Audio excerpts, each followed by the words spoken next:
candle seperti apa. Jadi apakah kalau misalnya saya mau langsung sell, boleh aja misalnya sell nih langsung. Nah, tentunya kita pasang yang namanya stop lossnya tipis. Di sini berapa rupiah? 24.000. Ya, saya SL-nya 24.000, berarti TP-nya saya di 50.000. Kalau 1/2. Nah, di sini. Nah, gitu caranya. Sesimpel itu. Jadi kalau misalnya kita mau agresif tanpa menunggu konfirmasi, ketika harga sudah masuk di area garis support dan resisten, bisa langsung entry, pembalikan. Syaratnya dan catatannya adalah kita wajib pasang SL, dan ketika pasang SL, SL-nya juga tipis. Dalam artian di sini kita meresikokan cuma 24.000 untuk mendapatkan 50.000. Itu cara entry ya. Tapi kenapa di sini saya tidak hold panjang? Karena trennya lagi naik. Kalau trennya lagi naik, artinya sebenarnya adalah jalur utamanya lagi jalur nge-buy ya, jalur utamanya lagi jalur buy. Tapi di sini kita sell misalnya berharap, nah ini ternyata jebol ya. Biarin aja, ini jebol, berarti saya rugi 24.000. Kapan di sini kita buy-nya, Tunggu dia pullback. Nah, ini contoh, tunggu dia bikin yang namanya pullback. Nah, jadi kalau misalnya nanti dia pullback, dia akan seperti ini.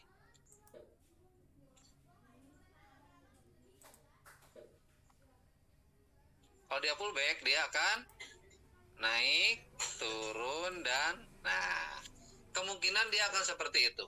Jadi nanti buy-nya adalah di area ini, di area garis resisten yang berubah menjadi yang namanya support. Itu sekitar 4 atau 5 candle ke depan, kita lihat aja. Berarti kalau misalnya ini sekarang per 5 menit, kita harus tunggu di 20 menit lagi. 19.48 nanti di 20.15 lah, atau 20.30. Baru kita melihat lagi market. Harusnya seperti itu. Gitu ya. Itu contoh barusan saya ngentry tanpa konfirmasi apapun, hanya berdasarkan harga nyentuh ke garis resisten dengan resiko 1/2 dan meresikokan saya 24.000. Kira-kira kalau tradingnya seperti ini, saldo bikin cepat habis? Enggak. Dan saya kalau misalnya terjadi rugi 3 kali berturut-turut, maka saya selalu stop transaksi dan dimulai lagi nanti di sesi yang berikutnya. Jadi saya tidak, makanya aman. Rugi 3 kali di sini berturut-turut, dan saya cuma meresikokan 1%, berarti cuma rugi 3%. Ketika nanti masuk di sesi berikutnya, bikinlah profit yang bisa menutup kerugian yang ini. Teorinya seperti itu, dan yang saya selalu praktekkan seperti itu. Itu teman-teman. Nah, oke, itu adalah contoh teori entry pembalikan yang kita melawan arah dan saya melakukan tanpa konfirmasi. Tapi kalau kita pasang stop loss, itu kita nyaman dan tidak akan babak belur. Ingat, yang bikin kita babak belur adalah bukan tidak bisa analisa, tetapi kita tidak membuat resiko, tidak membuat RR, risk reward yang baik. Kunci trading itu adalah kita gunakan risk reward yang baik.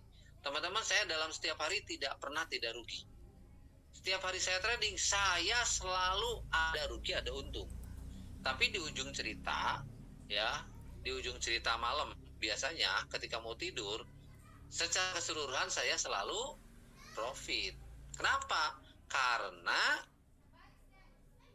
entry profitnya lebih banyak daripada SL-nya. Nah gitu ya teman-teman. Oke, kita akan, bentar, saya lihat ada pertanyaan nggak? Belum ada pertanyaan ya? Oke, belum ada pertanyaan. Oke, saya mau cerita dulu tadi karena kenapa? Karena tadi saya sudah bercerita tentang si Pak Haji Anto yang kemarin baru saya ajakin untuk atau dia telepon untuk minta diajarin WD. Jadi yang saya ajarkan ke dia itu SNR 70 dan 30, lalu candle-nya itu harus ada engulfing. Yang saya ajarkan seperti itu teman-teman ya, dan tetap saja yang saya terapkan adalah bagaimana tren lagi bergerak ya, tren lagi bergerak. Tuh. Nah maksudnya apa? Maksudnya saya ke Haji Anton itu mengajarkan gini teman-teman. Ketika dia kemarin pakai akun standar, saya kemarin itu bilang yang gini yang penting Pak Haji, kalau rugi disiplin close di 25.000. Jadi kalau misalnya rugi 25.000 udah apapun keadaannya di tutup atau di close. Oke, lihat teman-teman harga. Pengalamannya apa yang bisa kita ambil? Saya memasang SL terlalu pendek.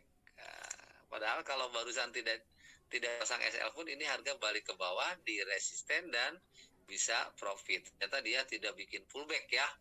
Malah di close candle-nya dia tidak jebol di close candle-nya. Oke, nggak apa-apa. Dari kesalahan itu kita harus ambil evaluasi. Artinya apa? Ternyata memang yang namanya Bitcoin itu luar biasa barbarnya ya. Kalau spreadnya lagi seperti ini, pemasangan SL itu di atas 5 kali spread harusnya. Ya, bisa 10 kali spread harusnya. Kalau spreadnya lagi, ini spreadnya lagi tipis kalau menurut saya. Jadi 10 kali spread lah. Harusnya barusan saya SL di 118833. Betul nggak? Kalau SL di 118833 itu aman. Barusan terlalu pendek. Tapi nggak apa-apa, let's say aman gitu kan. Oke, balik lagi ke obrolan tadi yang saya ajarkan gini ke Haji Anton itu kemarin. Pertama, disiplin nutup kerugian. Jadi saya kemarin tidak mengajarkan teman-teman bagaimana profit, tidak, tapi disiplin nutup kerugian. Dasarnya adalah karena hari ini banyak orang yang tidak pernah mau nutup kerugian, malah maunya didoakan mudah-mudahan balik lagi.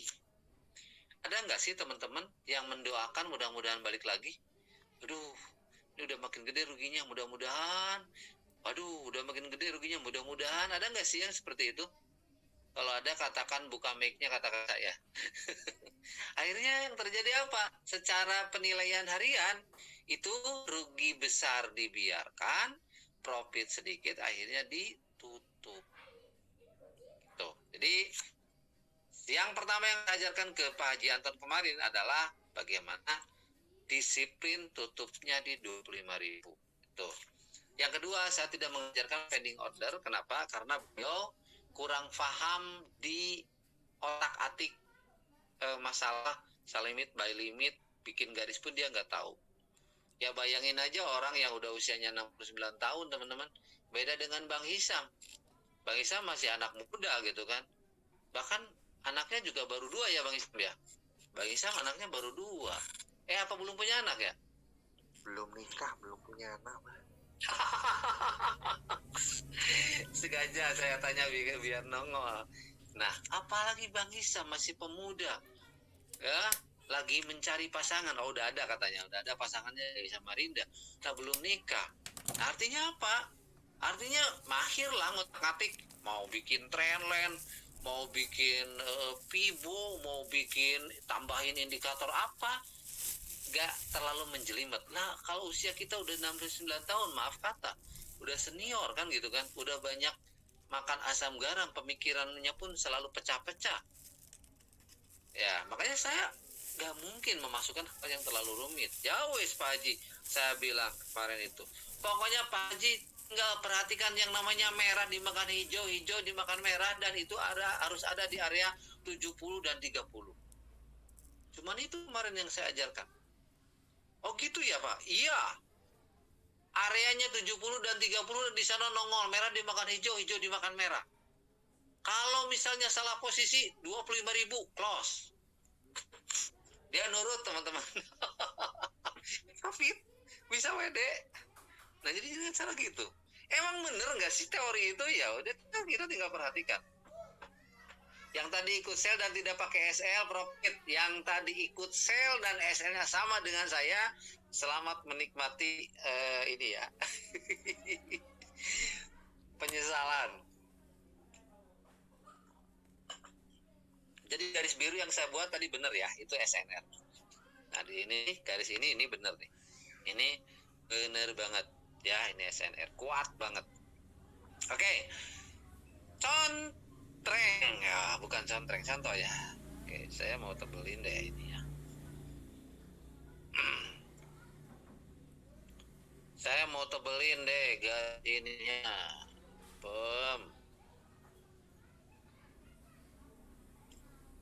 Nah, bukan kelihatan sekarang. Jadi yang dilihat bukan chartnya dulu. Nih, saya ngajarin gaji Anton. Yang dilihat adalah ininya dulu, garis-garis ini. Kan gila. Garis-garis ini kan yang dilihat. Kalau misalnya ininya masuk ke 70 dan di sini menampilkan merah hijau dimakan merah, maka sell, kecuali yang ini. Jadi saya udah wanti-wanti kalau ada yang engulfing yang terlalu panjang itu jangan langsung ngikuti arahnya, jangan langsung sell. Kenapa? Karena secara logika ini terlalu dalam. Artinya akan ada banyak perlawanan, pembeli masuk, buyer akan masuk dulu. Jadi nanti sell-nya setelah setengah body candle. Biasa dia ambil setengah body candle lalu dia turun lagi. Itu biasanya.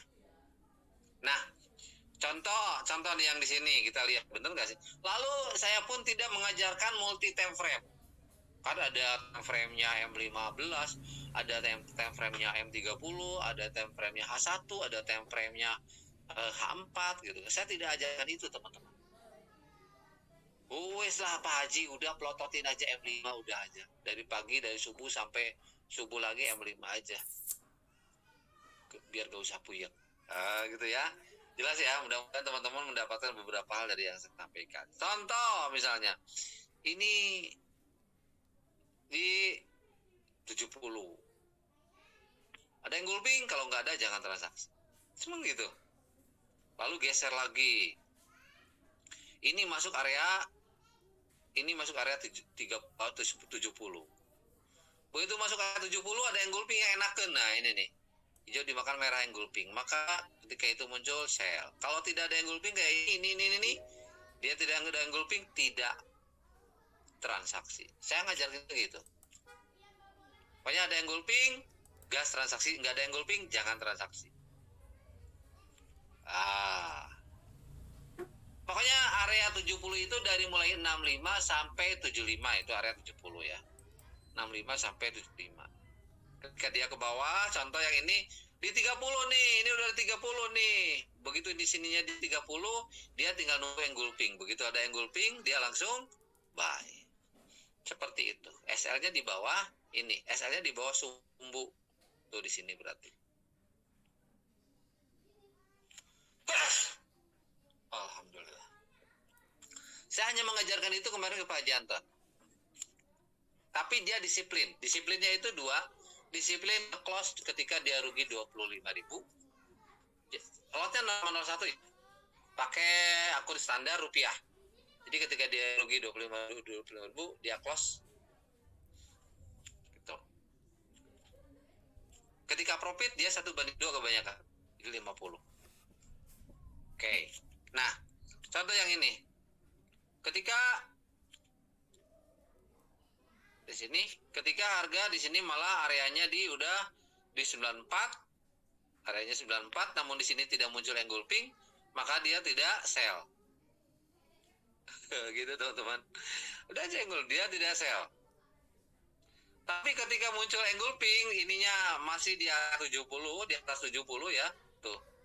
Dan ini ada engulfing, di candlenya muncul engulfing, maka dia lakukan sell.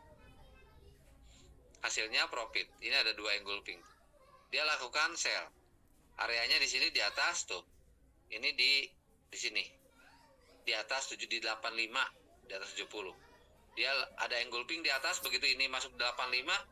Jadi ketika dari sini dia nungguin yang namanya engulfing muncul, engulfing bearish terutama kalau di atas. Muncul di sini. Ketika dia udah muncul langsung sell. Profitnya sampai sini. Teorinya yang saya ajarkan cuma itu, teman-teman. Ya, mudah nggak? Lalu kalau dari bawah berarti ketika ininya ada di area-area ini, ya, ini di posisi 36, tunggu engulfing. Ketika tidak ada engulfing, tidak transaksi.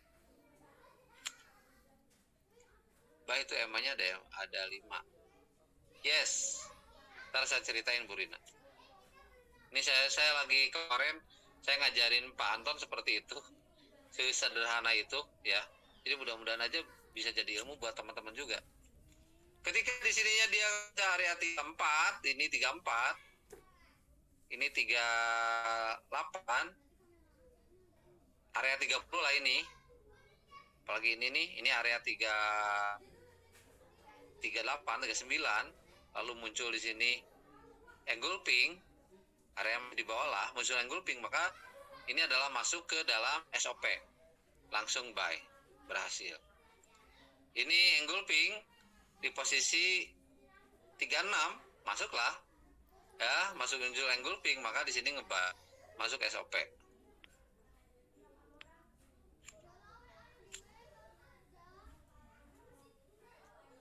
Ini areanya area di 30-an. Pokoknya kalau ada di 40 ini udah masuk SOP. Dan di sini ada di area 39 muncul engulfing, maka di sini masuk untuk buy dan hasilnya profit. Jadi itu patokannya, teman-teman. Yang ini dia di 30 muncul engulfing, setengah body dari ini dia buy, lumayan bisa ngambil profit. Jadi kalau misalnya ada engulfing yang udah terlalu panjang, kita ngambilnya setengah body ya. Tunggu dulu dia pullback dulu, lalu digas. Nah itu yang saya kemarin sampaikan ke Pak Haji Anton dan hasilnya dia bisa WD. Tapi kuncinya kan disiplin. Disiplin ketika kita nge-close ketika rugi. Oke, paham ya teman-teman? Kalau udah paham, kita lanjut dengan teori emarsi. Nah, untuk teori emarsi ini adalah kita tetap harus melihat sinyal ya. Jadi sinyal entry itu ada di M5 atau di M1. Tapi saya cenderung lebih nyaman sih di M5 ya teman-teman. Lebih nyaman di M5. Kalau emarsi ini teman-teman gunakan yang namanya garis EMA. Barusan Bu Rina bertanya ini ada EMA-nya 5, EMA berapa aja? EMA-nya tetap aja 710 itu yang atas untuk awal penyilangan, lalu dibantu oleh namanya EMA 50, 100 dan 200. Jadi yang ini 100, yang ini 200. Saya buatkan garis EMA-nya sengaja seperti ini, tidak terlalu tebal biar tidak puyeng.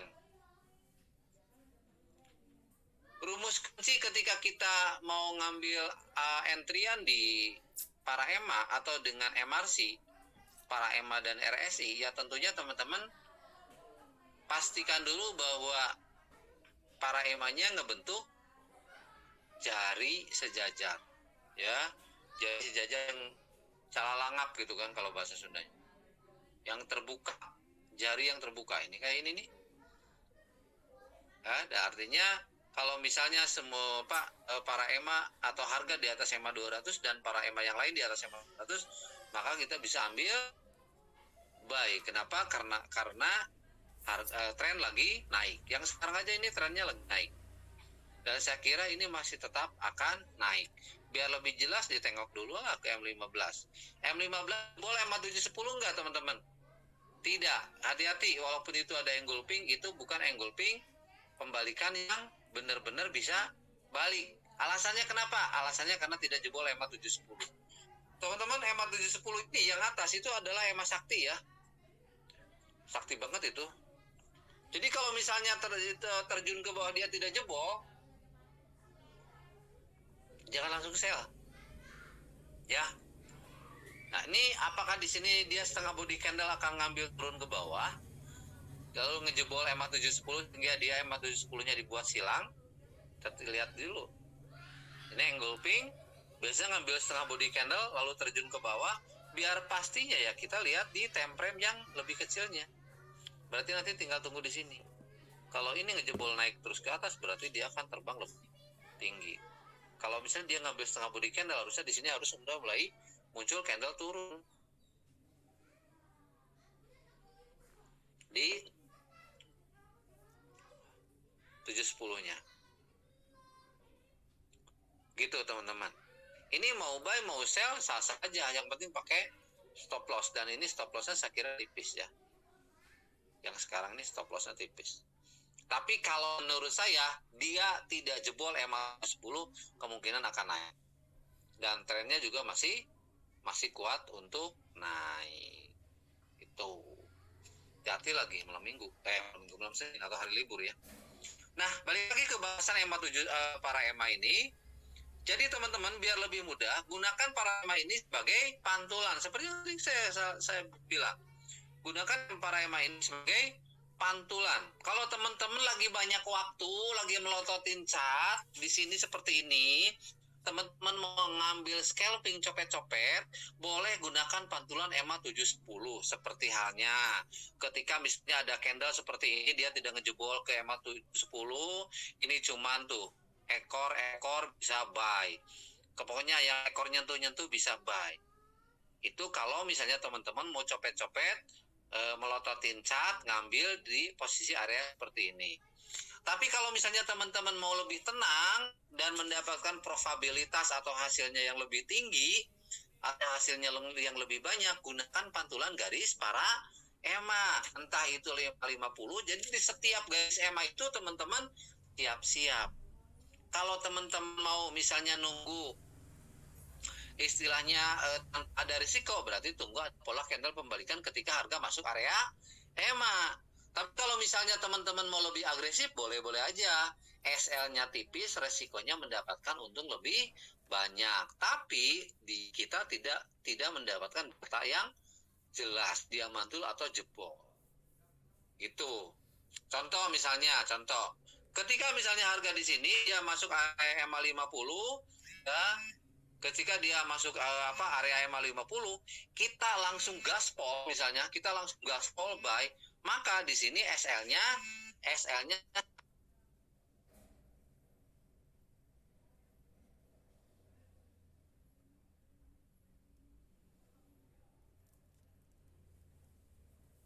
harga yang jelas. Kenapa? Karena pola candle pembalikan dulu.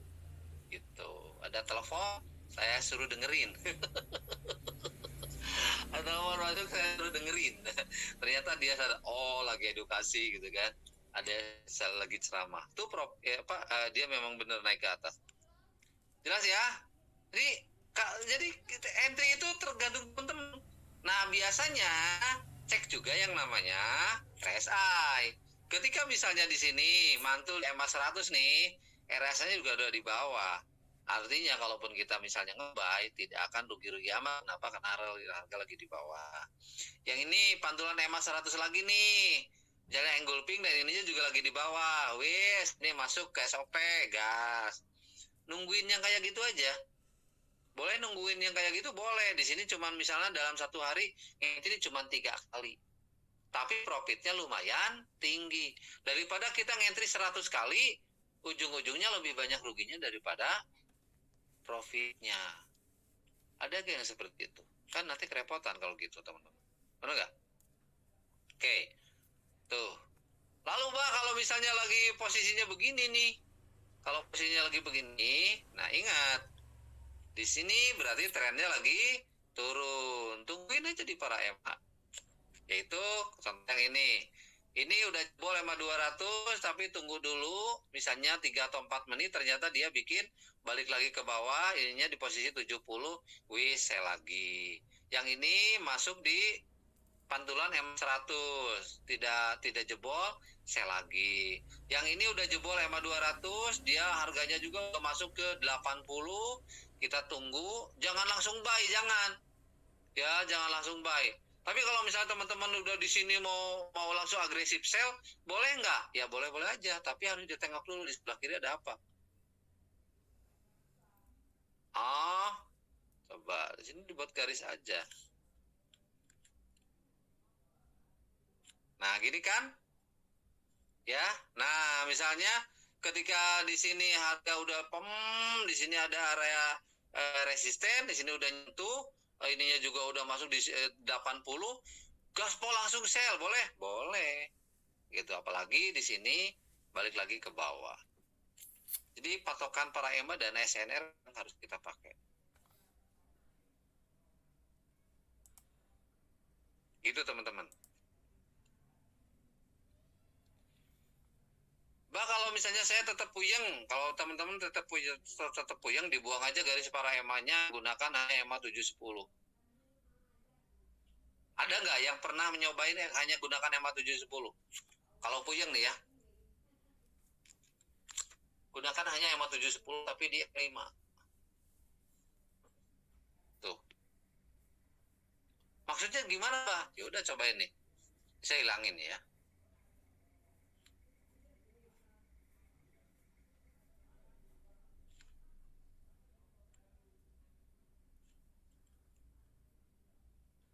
Garis hitam itu adalah EMA 7, garis biru EMA 10.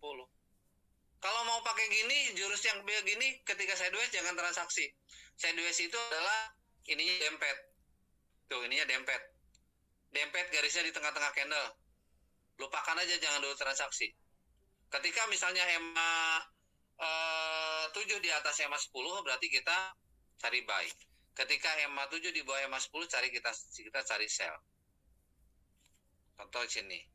Ini nyilang, ini membentuk penyilangan, lalu EMA 7 di atas EMA 10. Maka kita langsung aja cari buy. Tapi kalau misalnya udah renggang, udah jauh gini, dan harga udah mendekati SNR, kalau bisa saran saya jangan buy, tunggu dulu. Tunggunya sampai kapan ya? Tunggu dulu aja, biarin gitu kan. Nanti kalau misalnya dia turun lagi dan di sini tidak nyilang, kalau udah dempet gini tidak nyilang, lalu ada muncul lagi ada candle yang bikin naik ke atas, kita bisa buy lagi. Kalau misalnya teman-teman mau menggunakan jurus EMA 710, boleh tuh. Karena bisa profit juga. Selama EMA 7 ke seorang belum hilang ke EMA 10, belum benar-benar hilang, jangan dulu entry pembelikan. Terus saja penerusan. Itu. Apa yang saya sampaikan ini, itu semuanya sudah saya coba. Gitu kan. Dan ya, ada untung, ada rugi, tapi kebanyakan profitnya. Alhamdulillah. Itu teman-teman. Bah, biar kita tidak terjebak, ya lihat time frame yang gedenya. Kalau misalnya time frame yang H1-nya aja lagi begini, berarti itu jangan pernah kita mencari sell. Ininya juga lagi begini tuh. Kalaupun sell berarti harus ditongkrongin. Kenapa? Karena itu adalah copet. Copet-copet. Ya, kalau sell ditongkrongin. Kenapa? Karena itu adalah copet. Silakan, dengan teori engulfing aja bisa profit ya. Atau selain engulfing, manfaatkan teori pembalikan di SNR dengan melihat yang namanya pola candle pembalikan. Pola candle pembalikan ada 4, apa aja? Engulfing ada 2, dan evening star dan morning star. Nih, ini dari tadi nggak jebol-jebol, bolak-balik aja terus ya. Garis ini. Udah barusan nyentuh lagi, turun lagi. Ini garis SNR. Jadi flashback lagi ya. Yang pertama kita tentukan garis SNR dulu di time frame yang besar. Boleh di daily. Kalau kita mau mantau per jam berarti awalnya daily dulu, setelah daily langsung ke H1 ya. Di daily langsung ke H1 tuh. Selang satu aja tuh. Lalu M15, lalu cari sinyal di M5 boleh. Itu ya, cari SNR. Kalau misalnya udah ketemu SNR kan kita tahu harga ini jalan nyampe mana. Kalau ini dia harga jalan nyampe ini, mantul lagi. Berarti kan kalau misalnya di M15 kita kan udah kelihatan tuh. Tadi mantul lagi ke situ. Berarti kalau nanti misalnya dia mantul lagi, selama ini belum ada pola candle pembalikan di sini, kita hati-hati, ini bisa naik. sinyal candle pembalikan apa, angle dikonfirmasi candle merah, itu baru sinyal pembalikan. Selama belum ada itu ya tunggu aja dulu, hati-hati dia bisa masih terbang. Itu aja teman-teman. Oke, di sisa 10 menit ke depan sebelum saya tutup, bagi yang mau bertanya silakan. Buka mic-nya dan katakan saya. Sampai euy.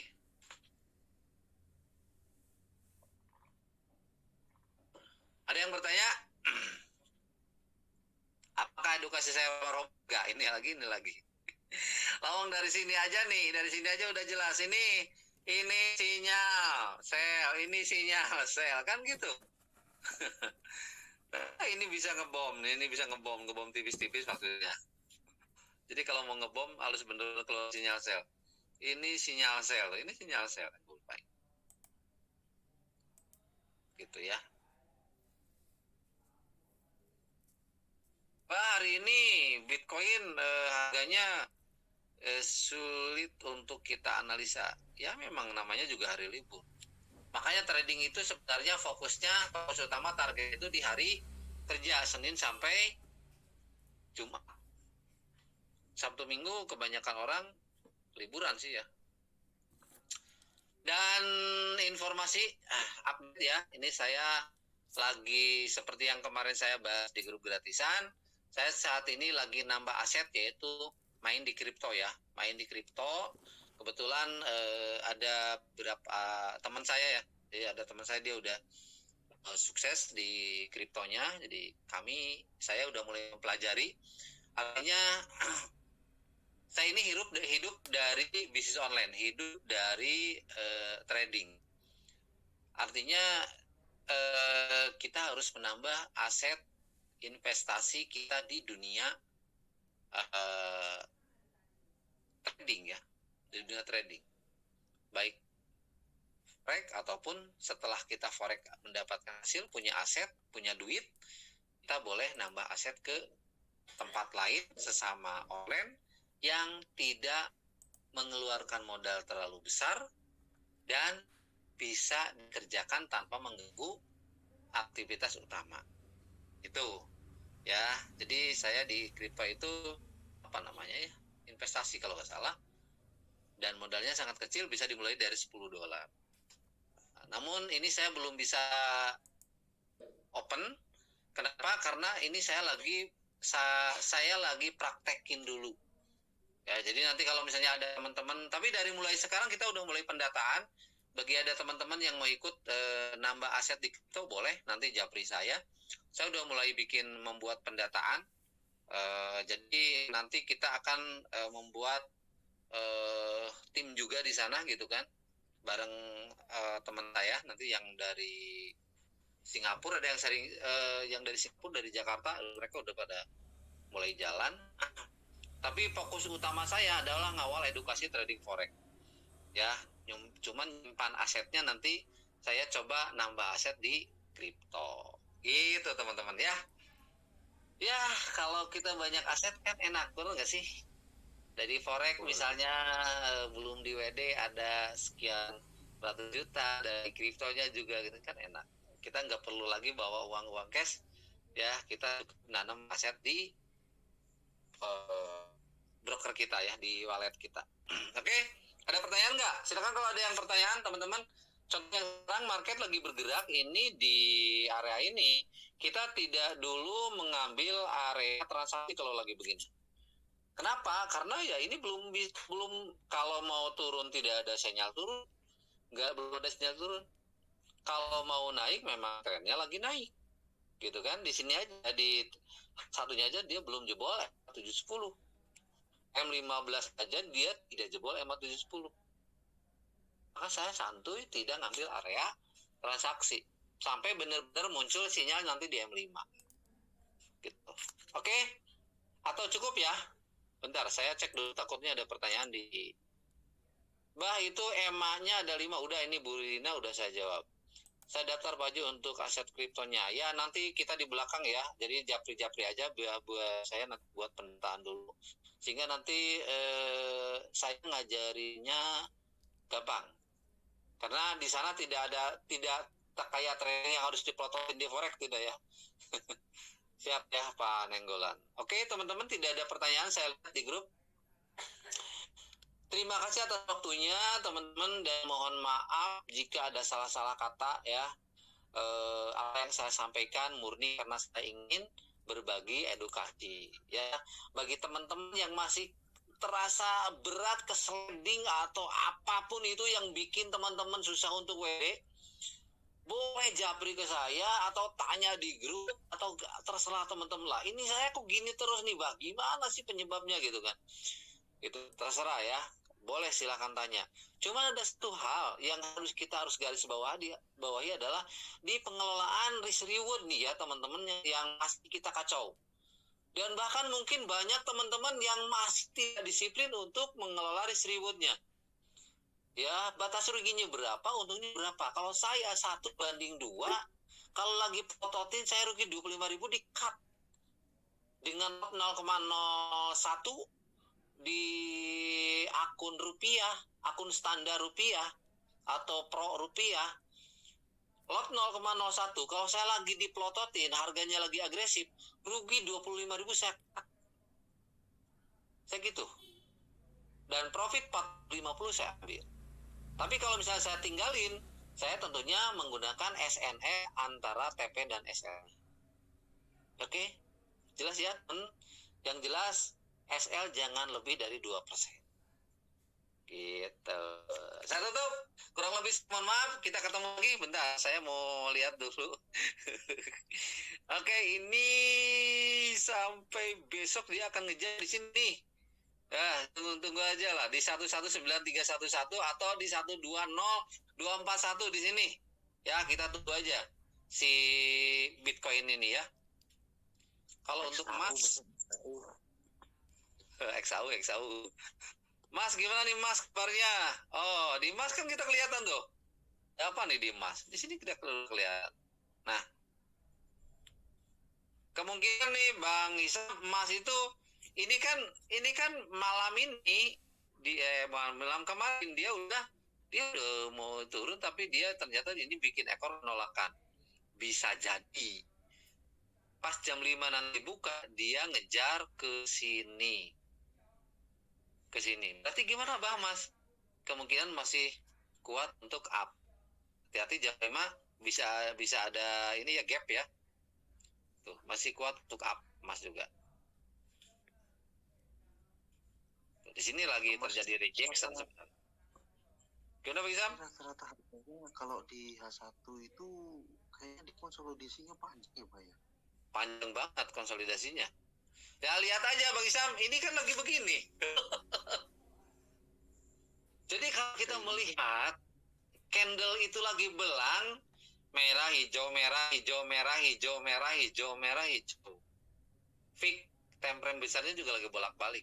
Tungguin aja di SNR. Buat enggak di SNR. Penyakit saya nih Bah, kalau kondisi belang ini candle, pasti saya nyopet 1 candle, 2 candle gitu aja Bah. Iya.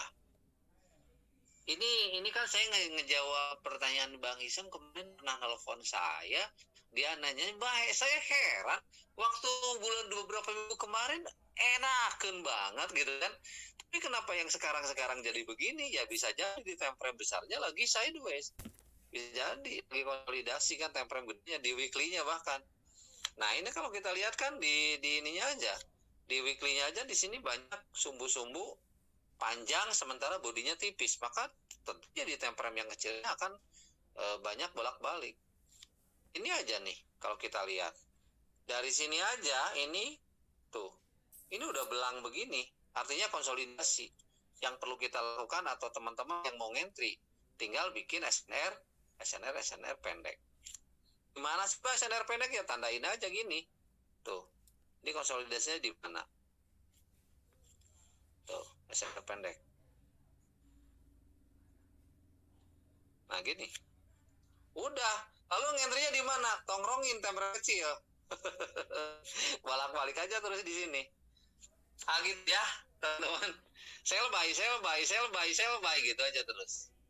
Ini lagi konsolidasi. Jadi nanti kalau gapnya besok misalnya terbang, ya tinggal tunggu pullback-nya aja untuk ngambil buy.